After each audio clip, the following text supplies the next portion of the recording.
रूसी सेना और चेचेन लड़ाकों से यूक्रेन के सैनिकों की भीषण जंग जारी है, जबकि चेचेन कमांडर रमजान कादिरव ने दावा किया था कि सेवेरोडोनेत्स्क पर उनका पूरी तरह कब्जा हो चुका है।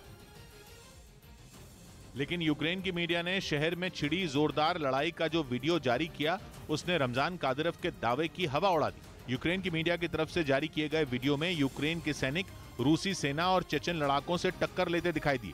वहां शहर के भीतर हर तरफ बमों के धमाके और गोलियों की तड़तड़ाहट सुनाई दी। वीडियो में एक जगह यूक्रेन के कुछ सैनिक मोर्चा संभाले नजर आए। उनके सामने की तरफ से गोलीबारी की जा रही थी, लेकिन तभी एक दीवार की आड़ लेकर यूक्रेन के सैनिक ने भी गोलियां दाग दी। एक बार फायरिंग करने के बाद वो सैनिक कुछ पलों के लिए ठहरा। ऐसा लगा जैसे वो सामने छिपे दुश्मन की पोजीशन का पता लगा रहा हो, और कुछ पलों के बाद ही उसने फिर ताबड़तोड़ फायरिंग शुरू कर दी। जिस जगह छिपकर वो सैनिक रूसी सेना से मुकाबला कर रहा था, वहां यूक्रेन के कई और सैनिक दिखाई दिए, जिनमें एक सैनिक घायल था। लेकिन इसके बाद भी ज़ेलेंस्की की सेना के जवानों ने सामने से हो रही गोलियों की बारिश के बीच वहां मुकाबला जारी रखा। इस बीच सेवेरोडोनेत्स्क शहर बमों के धमाके से थर्राता रहा, और यूक्रेन के सैनिक अपने शहर को रूसी सेना और कादिरव के लड़ाकों के हाथों में जाने से बचाने के लिए पूरी ताकत से खड़े दिखाई दिए। दीवार का सहारा लेकर वो बीच बीच में फायरिंग करते रहे, लेकिन तभी अचानक सामने की तरफ से ऐसी गोलीबारी शुरू हुई मानो दिवाली के पटाखे फूट रहे हों।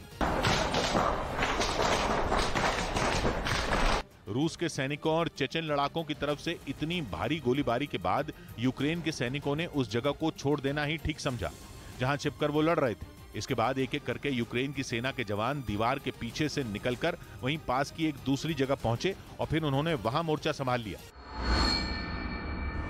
सेवेरोडोनेत्स्क शहर में दोनों सेनाओं के बीच आमने सामने की ये लड़ाई घंटों चलती रही, जिसका वीडियो यूक्रेन की मीडिया ने जारी किया, जिसके बाद कहा जा रहा है कि पुतिन के करीबी रमजान कादिरव की पोल खुल गई।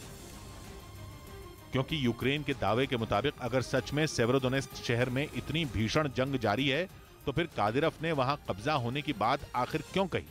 शहर में यूक्रेन की सेना से मिल रही इस तरह की टक्कर के बाद वहां रूसी सेना और चेचेन लड़ाकों का पूरा कंट्रोल होने की बात हवा हवाई ही लगती है, और ऐसा पहली बार नहीं है। रमजान कादिरव ने मारियोपोल की जंग के दौरान भी जल्दबाजी दिखाते हुए युद्ध की शुरुआत के कुछ ही दिन बाद वहां कब्जे का ऐलान कर दिया था, जबकि रूस की सेना को चेचेन लड़ाकों के साथ मिलकर मारियोपोल पर पूरा कंट्रोल करने में 3 महीने से भी ज्यादा का वक्त लग गया था। और अब ऐसा ही कुछ सेवेरोडोनेत्स्क शहर में भी देखने को मिल रहा है। माना जा रहा है कि कादिरव ने पुतिन को खुश करने के लिए वहां जल्दबाजी में कब्जा होने का ऐलान कर दिया, लेकिन लुहांस्क के गवर्नर ने तुरंत ही उनके दावे को सिरे से नकार दिया और बताया कि सिर्फ 70% शहर पर ही रूस का नियंत्रण हुआ है। बाकी की जगहों पर यूक्रेन के सैनिक रूसी सेना का कड़ा मुकाबला कर रहे हैं। हालांकि उन्होंने ये भी माना कि जिस ताकत से रूसी सैनिक और चेचेन लड़ाके हमला कर रहे हैं, वो पूरे शहर के लिए किसी बड़ी मुसीबत से कम नहीं। यानी अगर ये कहा जाए कि आने वाले कुछ दिनों में सेवेरोडोनेत्स्क शहर पर वाकई रूस का कब्जा हो जाएगा, तो ये गलत नहीं होगा। रूस की सेना ने एक वीडियो जारी किया जिसमें उसके सैनिक आधुनिक एयर डिफेंस सिस्टम S-300 से मिसाइल बरसाते नजर आए। रूस ने दावा किया कि उसकी सेना से बारकताश TB2 ड्रोन को मार गिराया, जो तुर्की ने रूस के खिलाफ जंग लड़ने के लिए यूक्रेन को दिया था। लेकिन अब रूस तुर्की के उसी बेहद आधुनिक और खतरनाक ड्रोन को मार गिराने का दावा कर रहा है, और इसके लिए उसने अपने खास एयर डिफेंस सिस्टम S-300 का इस्तेमाल किया। रूस ने दावा किया कि S-300 से निकली मिसाइल ने पलक झपकते ही तुर्की के ड्रोन को ढेर कर दिया। इससे पहले रूस की सेना एयर डिफेंस सिस्टम को लेकर उस इलाके में पहुंची जहां से बारकताश TB2 ड्रोन पर हमला करना था। इसके बाद डिफेंस सिस्टम को हमले के लिए तैयार किया गया, और फिर टारगेट सेट होते ही मिसाइल दाग दी गई, और फिर चंद सेकंड में ही रूस के इस ताकतवर हमले में दुनिया का सबसे घातक ड्रोन चारों खाने चित हो गया। तो यूक्रेन के लिए किसी बड़े झटके से कम नहीं, क्योंकि रूस के साथ जंग में तुर्की के इस खतरनाक हथियार को यूक्रेन की सेना के लिए बड़ी मदद के तौर पर देखा गया, और ऐसा दावा किया गया कि दुनिया के सबसे आधुनिक और घातक बताए जाने वाले बारकताश TB2 ड्रोन ने जंग में कई बार रूस की सेना के होश उड़ा दिए। ज़ेलेंस्की के सैनिकों ने तुर्की से मिले इस मारक हथियार के दम पर कई बार रूस के सैनिकों के छक्के छुड़ा दिए। लगातार 24 घंटे तक आसमान में उड़ान भर सकने वाला ये ड्रोन इतनी तेजी से अपने दुश्मन पर वार करता है कि उसे संभलने का मौका तक नहीं मिलता। ऐसा दावा किया गया था कि बाराक्ताश TB2 drone air defence system को भी चकमा दे सकता है, लेकिन अब रूस की सेना ने S-300 एयर डिफेंस सिस्टम का इस्तेमाल कर इसे मार गिराया, जो जंग में यूक्रेन के लिए किसी बड़े झटके से कम नहीं। उधर कीव में यूक्रेन के सैनिकों ने उन रूसी बमों को नष्ट कर दिया जो हमले के दौरान नहीं फट पाए थे। बताया गया कि ज़ेलेंस्की के सैनिकों ने कीव और उसके आसपास के इलाकों से ऐसे सैकड़ों बमों को इकट्ठा किया था जो जहां तहां बिखरे पड़े थे और उनमें कभी भी विस्फोट होने का खतरा बना हुआ था, जिसके बाद उन रूसी बमों को जमीन में बनाए बड़े गड्ढे में डालकर नाकाम कर दिया गया। जैसे ही उन सभी बमों को धमाके में उड़ाया गया, वहां धूल का गुबार छा गया। असल में पुतिन के सैनिकों ने इस इलाके में उस वक्त भारी बमबारी की थी जब वो कीव पर कब्जा करने के लिए आगे बढ़ रहे थे, लेकिन इस दौरान रूस के कई बम गिरने के बावजूद नहीं फट पाए थे। खबर है कि यूक्रेन के सैनिक पिछले कई दिनों से वहां रूस के इन्हीं जिंदा बमों को खोजने में जुटे हैं। वहीं रूस ने एक बार फिर परमाणु मिसाइल ड्रिल कर खलबली मचा दी। युद्ध का यह अभ्यास ऐसे वक्त में किया गया जब अमेरिका और जर्मनी ने यूक्रेन को घातक मिसाइलें और रॉकेट सिस्टम देने का ऐलान किया। और इसी बीच रूस ने राजधानी मॉस्को के नजदीक इवानवा इलाके में अपनी ताकत को आजमाया। इस ड्रिल के दौरान रूसी टैंकों से इतने गोले दागे गए कि वो इलाका उनकी आवाज से थर्रा उठा। इस ड्रिल की खास बात यह रही कि इसमें रूसी सेना ने अपनी घातक यार्स मिसाइल को भी शामिल किया, जिसके बारे में दावा किया जाता है कि वो आवाज से करीब 20 गुना तेज रफ्तार के साथ दुश्मन पर वार कर सकती है। और ये पुतिन के तर्कश में मौजूद ऐसी महाशक्तिशाली मिसाइल है जिसका जवाब फिलहाल अमेरिका के पास भी नहीं है। इस बीच यूक्रेन की तरफ से एक वीडियो जारी किया गया जिसमें निकोलेव के रिहायशी इलाके में जोरदार धमाका होता दिखाई दिया।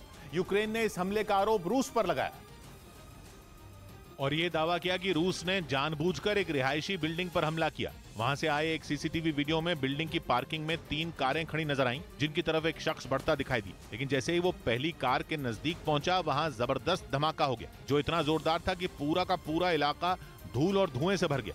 इस धमाके का असर वहां मौजूद एक पेड़ पर भी पड़ा, जो एक ही झटके में आकर कार पर गिर पड़ा। यूक्रेन ने आरोप लगाया कि रूसी सेना की तरफ से वहां बम लगाया गया, जिसकी जद में आने से एक आदमी की मौत हो गई। उधर यूक्रेन के रूबिजने शहर से एक वीडियो सामने आया जिसमें वहां रूसी हमलों के बाद तबाही का मंजर दिखाई दिया।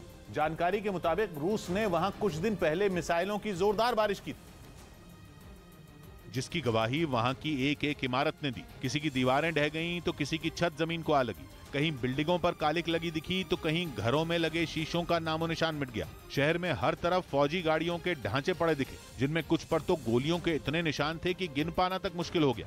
रूसी हमलों से लोगों के आशियाने पूरी तरह तबाह हो गए, जिसके बाद वो सड़क पर आ गए।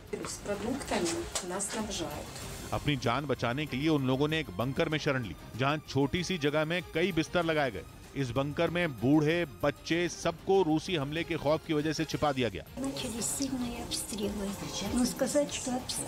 रूबिजने पर रूस ने पिछले कुछ दिनों में कई घातक हमले किए, जिसकी वजह से पूरा शहर वीरान हो गया। हालत ऐसी हो गई कि वहां मौजूद लोगों को खाने पीने की चीजों के लाले पड़ गए, जिसके बाद उनकी मदद के लिए यूक्रेन की सेना की तरफ से इंतजाम किए गए।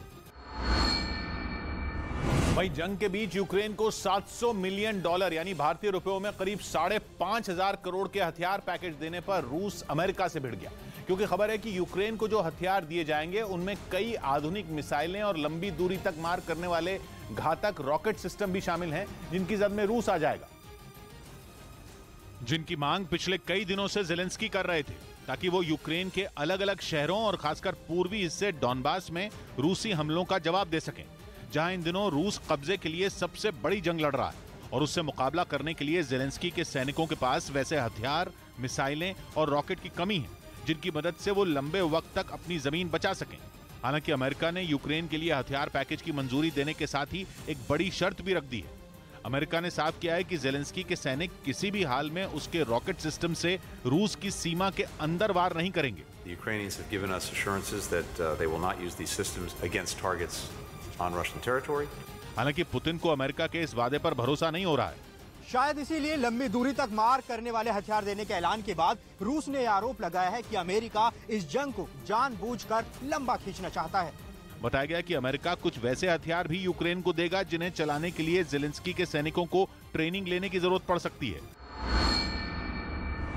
इस बीच खबर है कि यूक्रेन का पड़ोसी देश पोलैंड उसे रूस के खिलाफ जंग लड़ने के लिए घातक AHS स्क्रब नाम की तोप देगा, जिसे चलाने की ट्रेनिंग पोलैंड ने पहले ही यूक्रेन के सैनिकों को देनी शुरू कर दी है,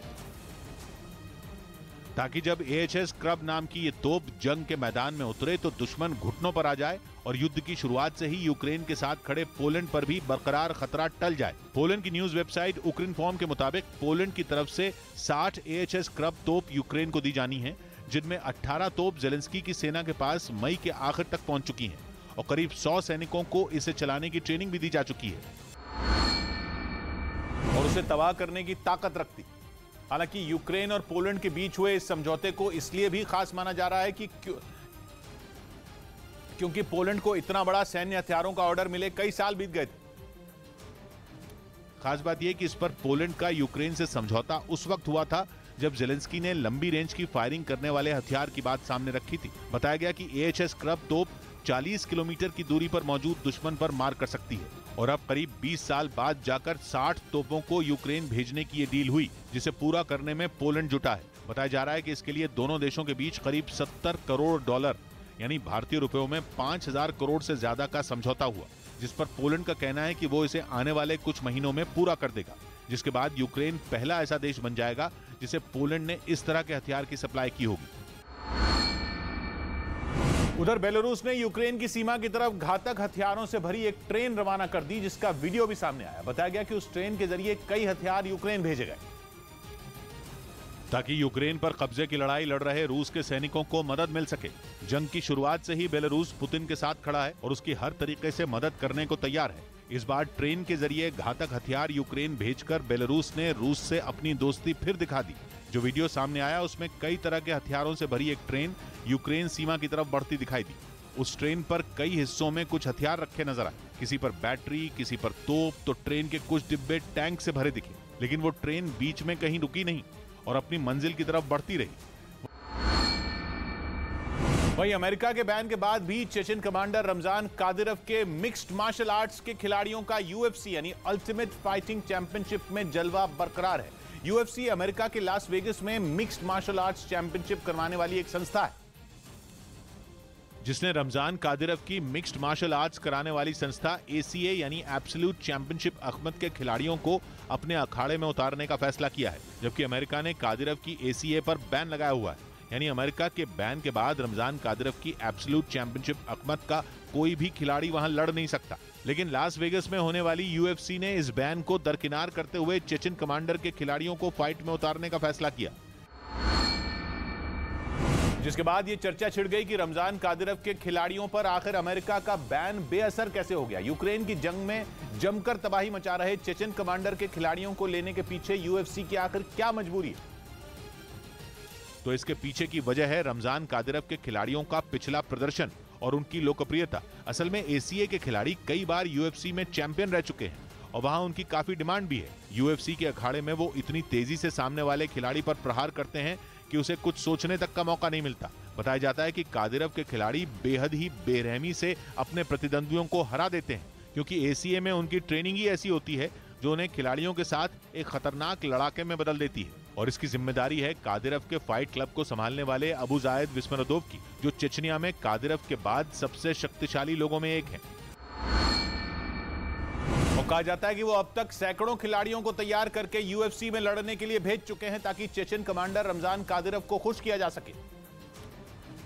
क्योंकि माना जाता है कि Ramzan Kadyrov mixed martial arts के बड़े फैन हैं। उनका खिलाड़ियों के साथ दिखना आम है और वो कई बार प्रोफेशनल खिलाड़ियों को पटककर अपना हुनर भी दिखा चुके हैं। रमजान कादिरव चेचनिया में मिक्स्ड मार्शल आर्ट्स के कई फाइट क्लब चलाते हैं, जिनमें खूंखार फाइटर तैयार किए जाते हैं।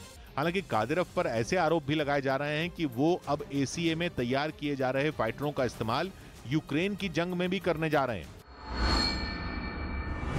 यूक्रेन ने एक वीडियो जारी किया जिसमें रूस की सेना यूक्रेन के एक गांव पर आसमान से ताबड़तोड़ गोले बरसाती दिखी, जिसके बाद हर तरफ तबाही मच गई। जो वीडियो सामने आया उसमें रूस की सेना ने यूक्रेन के एक गांव पर आसमान से ताबड़तोड़ बमबारी की, जिसमें कई मकान जलकर राख हो गए।